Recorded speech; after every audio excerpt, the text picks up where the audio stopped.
channel What, Why and How, and thank you all for giving so much love to my previous videos, small intestines or livers wali. Guys, this channel is all about students. आपको India के top educators इस channel पे पढ़ाने आ रहे हैं सभी वो छोटे छोटे टॉपिक्स जिसमें आपकी क्लैरिटी थोड़ी सी कम थी, जो आपको परेशान करते थे कॉम्पिटिटिव एग्जाम्स में, आपके एग्जाम्स में। वो छोटे छोटे टॉपिक्स शॉर्ट वीडियो के जरिए हमारे टॉप एजुकेटर्स आपको यहाँ पे समझाने के लिए शॉर्ट वीडियोस डालते हैं। ये वीडियोस एजुकेटर्स खुद अपने से क्यूरेट करते हैं, अपनी प्लेलिस्ट बनाते हैं। तो गाइज, अगर अभी तक आप मेरी प्लेलिस्ट पे नहीं गए हैं तो इस वीडियो के डिस्क्रिप्शन में वो लिंक दिए हुए मेरी प्रीवियस वीडियोस के, जल्दी से जाइए एंड प्रीवियस वीडियोस देखिए। स्टूडेंट्स, आज की वीडियो में हम लोग डिस्कस करने वाले हैं लार्ज इंटेस्टाइन के बारे में। पिछली वीडियोस में हमने स्मॉल इंटेस्टाइन भी पढ़ लिया, लिवर भी पढ़ लिया, आज हम लोग लार्ज इंटेस्टाइन पढ़ेंगे। So just let us go and find out कि आज हम लार्ज इंटेस्टाइन के बारे में क्या क्या पढ़ने वाले हैं।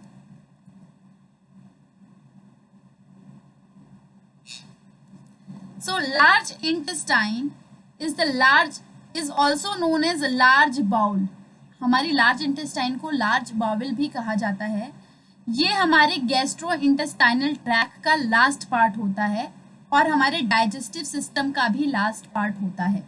इसके बाद डाइजेशन प्रोसेस खत्म हो जाता है। यहाँ पे वाटर एब्जॉर्ब होता है, जो कि बाकी का हमने हमारे जो स्मॉल इंटेस्टाइन और स्टमक के द्वारा नहीं एब्जॉर्ब हो पाया वाटर के फॉर्म में। यहाँ पे बाकी का बचा हुआ न्यूट्रिएंट्स, बाकी का बचा हुआ विटामिन्स वगैरह यहाँ पे एब्जॉर्ब किया जाता है, और जो बाकी के बचे हुए वेस्ट मटेरियल होते हैं उसको रिमूव करके डिफेकेशन द्वारा उसको बॉडी से बाहर निकाल दिया जाता है। हमारे लार्ज इंटेस्टाइन का लार्जेस्ट पार्ट होता है कोलोन। इसी वजह से कई बार लार्ज इंटेस्टाइन को कोलोन भी कहा जाता है। मगर अगर हम प्रिसाइसली देखें तो हमारा large intestine is not just about colon. Let's see what is it is about. अगर हम अपने लार्ज इंटेस्टाइन के स्ट्रक्चर के बारे में बात करें तो हम अपने लार्ज इंटेस्टाइन को 5 पार्ट्स में डिवाइड कर सकते हैं, 5 मेजर पार्ट्स में। फर्स्ट पार्ट होगा हमारा असेंडिंग कोलोन, जो कि ये पोर्शन होगा हमारा, ये पूरा पोर्शन, इसको हम कह सकते हैं असेंडिंग कोलोन। इस असेंडिंग कोलोन में इंक्लूड होता है सीसम, यानी कि वो पार्ट जहां से लार्ज इंटेस्टाइन स्मॉल इंटेस्टाइन से मिलती है। और दूसरा होता है अपेंडिक्स। अपेंडिक्स जिसको हम वेस्टिजियल ऑर्गन मानते हैं, वो भी अब हमारी बॉडी में यहाँ पे एक थोड़ा सा बहुत इंपॉर्टेंट रोल प्ले करता है। अगर आप अपेंडिक्स के बारे में और जानना चाहते हैं तो इसका हम मुझे कमेंट बॉक्स में लिख के भेजें, मैं अपेंडिक्स के ऊपर भी एक वीडियो ज़रूर आपके सामने शेयर करूँगी। गाइज, दूसरा हो सकता है, दूसरा जो पार्ट है वो होता है ट्रांसवर्स कोलोन, जो कि ये पूरा का पूरा पोर्शन है, इसको कहा जाता है ट्रांसवर्स कोलोन। इसमें इंक्लूडेड होता है आपका hepatic flexure and splenic flexure. Third अगर आप देखना चाहें तो उसको कहते हैं आप डिसेंडिंग कोलोन, जो कि ये पार्ट है, ये पूरा का पूरा पोर्शन है डिसेंडिंग कोलोन।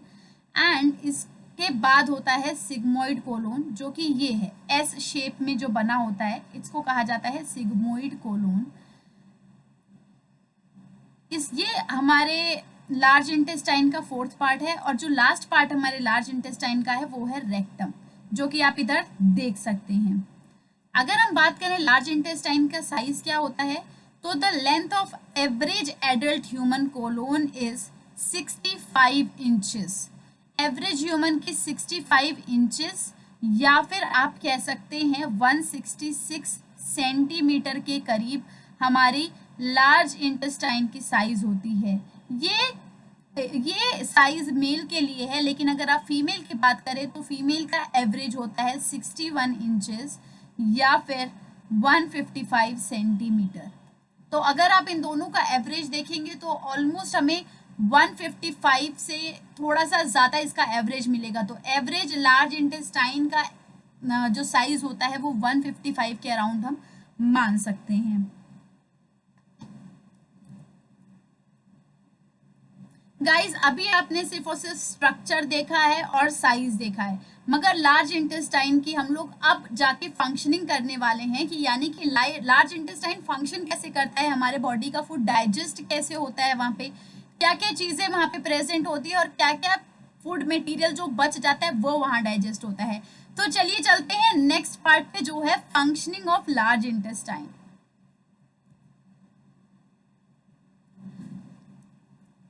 पढ़ेंगे functioning of large intestine. Large intestine largely water और अदर रिमेनिंग एब्जॉर्बेबल न्यूट्रिएंट्स को, जो कि फूड स्मॉल इंटेस्टाइन में नहीं एब्जॉर्ब हो पाए, स्टमक में नहीं एब्जॉर्ब हो पाए, वो एब्जॉर्ब करता है और बाकी के जो अनवांटेड मटेरियल है उसको रेक्टम में पास कर देता है। जो हमारा कोलोन होता है वो एब्जॉर्ब करता है विटामिन्स। विटामिन्स कौन से? हमारे लार्ज इंटेस्टाइन में बहुत सारे छोटे छोटे बैक्टीरियाज होते हैं जिसको हम लोग कहते हैं कॉलोनिक बैक्टीरियाज। ये कॉलोनिक बैक्टीरियाज जो अनडाइजेस्टेड फूड है उनके साथ रिएक्ट करके कुछ विटामिन्स भी रिलीज करते हैं जिसको हमारा लार्ज इंटेस्टाइन हमारी बॉडी में सप्लाई कर देता है। कौन कौन से विटामिन्स होते हैं जो हमारे कॉलोनिक बैक्टीरियाज बनाते हैं हमारे अनडाइजेस्टेड फूड के साथ मिक्स होके? सबसे इंपॉर्टेंट है विटामिन के। जी हाँ, विटामिन के हमारी बॉडी में जो कि ब्लड के कोएगुलेशन में वर्क करता है, हमारे ब्लड को जमाने में वर्क करता है, वो हमारे कॉलोनिक बैक्टीरिया बनाते हैं। और ये बनाते हैं थायमाइन एंड राइबोफ्लेविन।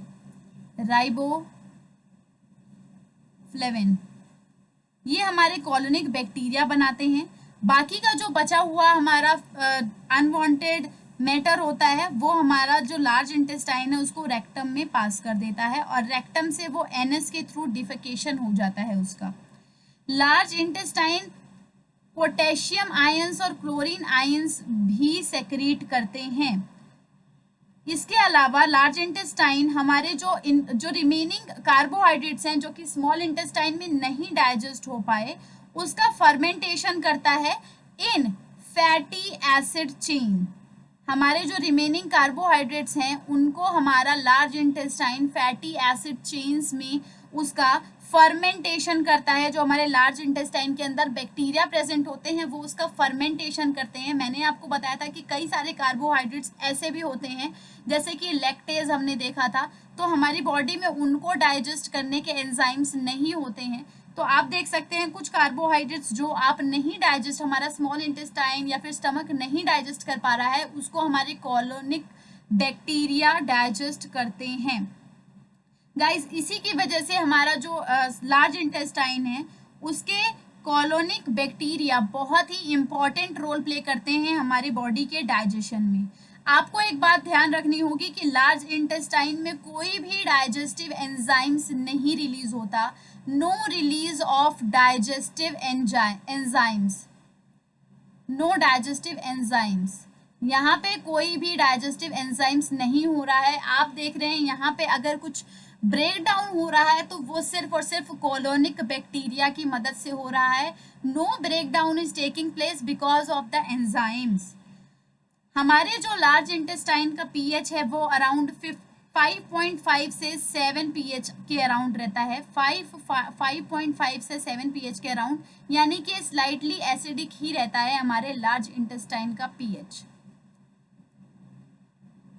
अब हम बात करते हैं हमारे गट की। गट के कुछ ऑर्गेनिजम्स हैं, यानी कि हमारे लार्ज इंटेस्टाइन में ऑर्गेनिजम्स प्रेजेंट होते हैं। All of you know that, and these are good bacterias, not bad.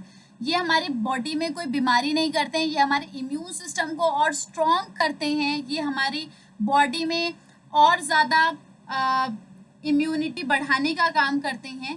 अगर आप बात करें कि हमारे गट ऑर्गेनिजम्स कितने होते हैं तो आप सरप्राइज हो जाएंगे। हमारे लार्ज इंटेस्टाइन में 700 से ज़्यादा स्पीशीज होती है बैक्टीरिया की। 700 स्पीशीज से ज़्यादा बैक्टीरिया हमारे लार्ज इंटेस्टाइन में होते हैं। हमारे लार्ज इंटेस्टाइन में फंगाई होते हैं और प्रोटोजोआ और आर्के भी प्रेजेंट होते हैं। हमारी जो गट की स्पीशीज़ है, बैक्टीरिया की स्पीशीज़ है, ये वेरी करती है हमारी ज्योग्राफी और हमारी डाइट से।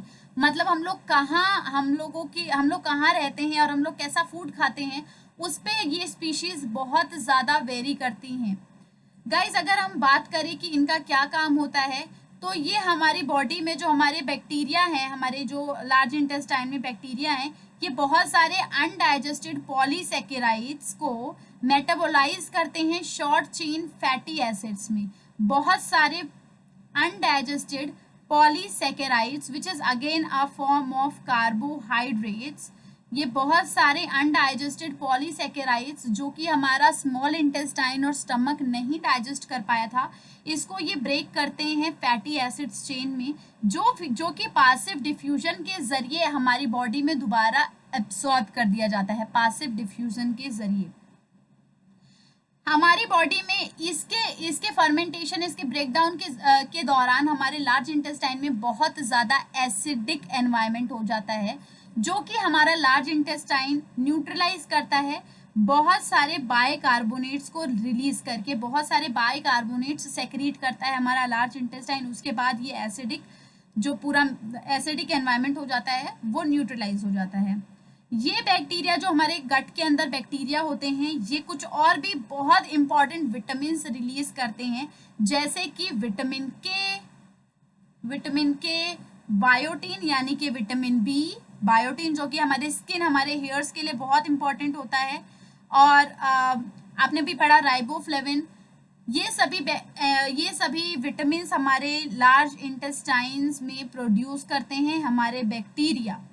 अगर हमारी बॉडी में, अगर हमारी डाइट में विटामिन डेफिशिएंसी होगी, हमारी डाइट से हम लोग इतना ज़्यादा विटामिन नहीं ले पा रहे हैं, तो हमारे बॉडी के जो हमारे लार्ज इंटेस्टाइन के बैक्टीरिया होते हैं, ये हेल्प करते हैं हमारी उन डेफिशिएंसी को कंप्लीट करने के लिए। आपको पता है विटामिन के बहुत ज़्यादा ज़रूरी होती है हमारे ब्लड के कोएगुलेशन के लिए।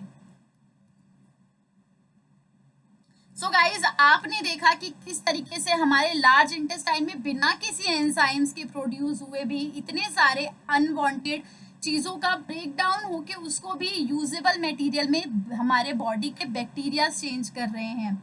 आपने देखा कि स्मॉल इंटेस्टाइन में तो पैनक्रियाटिक एंजाइम्स होते हैं, बट लार्ज इंटेस्टाइन में देयर इज नो एंजाइम्स, कोई मैकेनिज्म अलग से नहीं है।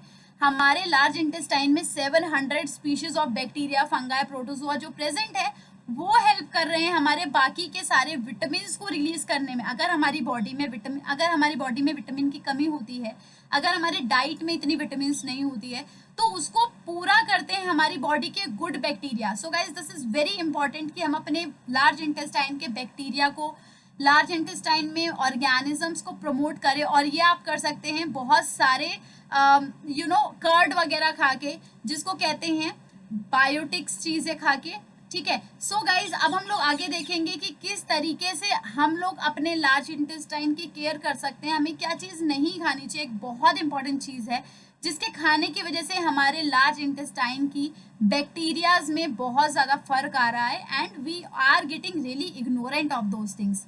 Let's see and find out कि हमें क्या चीज़ें नहीं फॉलो करनी चाहिए अपने बॉडी के बैक्टीरिया हेल्थ को बनाए रखने के लिए। लेट्स गो गाइज, अगर आप बहुत ज़्यादा एंटीबायोटिक खाते हैं, जी हाँ, छोटी सी बात हुई आपने पैरासीटामोल खा लिया, छोटी सी बात हुई सर्दी जुकाम हुआ, आपने एंटीबायोटिक तुरंत खा ली, तो ये आपके लार्ज इंटेस्टाइन की हेल्थ को बहुत ज़्यादा नुकसान पहुंचा रही है, बहुत ज़्यादा डिग्रेड कर रही है। बिकॉज हम लोग जो अपने बॉडी में हमारी डाइट में बहुत ज़्यादा विटामिन की अगर कमी होती है, तो वो कमी हमारे बॉडी के लार्ज इंटेस्टाइन पूरा करते हैं। लेकिन अगर आप एंटीबायोटिक खाते हैं, तो ये जो गुड बैक्टीरियाज हैं हमारे लार्ज इंटेस्टाइन में प्रेजेंट, उससे ये भी मर जाते हैं, जिसकी वजह से हमारी बॉडी अच्छे से वर्क नहीं कर पाती है। हमारी बॉडी में विटामिन की भी डेफिशिएंसी हो जाती है, लार्ज इंटेस्टाइन में विटामिन कुछ ना प्रोड्यूस होने की वजह से। कई बार हमारा जो बॉडी है वो फूड को उस तरीके से एब्जॉर्ब भी नहीं कर पाती है, बिकॉज आपने देखा लार्ज इंटेस्टाइन बचे हुए सारे, जो आप स्मॉल इंटेस्टाइन से डायरेक्टली लार्ज इंटेस्टाइन में बचे हुए अनडाइजेस्टेड फूड पास हो गए, पॉलीसैकेराइड्स जो कि हमारा स्टमक और स्मॉल इंटेस्टाइन नहीं ब्रेक कर पाया, उसको हमारा लार्ज इंटेस्टाइन फर्मेंट करता है। पॉलीसैकेराइड्स मतलब कि complex chain of carbohydrates. Monosaccharides को तो हमारा स्मॉल इंटेस्टाइन ब्रेक डाउन कर दिया था, बट इसको नहीं कर पाया। इसको एब्जॉर्ब करने के लिए आपको लार्ज इंटेस्टाइन के बैक्टीरियाज की ज़रूरत होगी, एंड अगर आप बहुत ज़्यादा एंटीबायोटिक्स खा रहे हैं तो वो आपके बैक्टीरियाज को मार डालेगा। It will kill the good bacteria of large intestine, and then you will suffer from vitamin deficiency. And आपके ऊपर बहुत सारे डिजीज कॉजिंग बैक्टीरियाज भी अटैक कर सकते हैं। Guys this was all about large intestine. I hope आपको large intestine के फंक्शन, स्ट्रक्चर, साइज से रिलेटेड सभी प्रॉब्लम, आपकी सभी क्वेरीज दूर हो गई होंगी। If you want to follow my courses, मैं सीबीएसई के एजुकेटर हूँ ऑन अन अकेडमी। मैं 9th 10th को पढ़ाती हूँ अन अकेडमी पे साइंस। अगर आपके घर में कोई स्टूडेंट है जो कि 9th 10th का स्टूडेंट है सीबीएसई का, या फिर आप अगर अपनी 9th 10th की साइंस स्ट्रॉन्ग करना चाहते हैं, then please buy the subscription, जिसका लिंक इस वीडियो के डिस्क्रिप्शन में दिया है। सब्सक्रिप्शन बाय करते हुए मेरा प्रोमो कोड URVIZA ज़रूर अप्लाई करें, क्योंकि इससे आपको 10% ऑफ मिलने वाला है। Thank you guys for watching. I will keep on sharing more and more informative videos with you all. और मैं कोशिश करूँगी शॉर्ट में अच्छे से पिक्चर्स के ज़रिए आप लोगों को सभी चीज़ें बिल्कुल आसान तरीके से समझाने की। Thank you guys, see you all soon.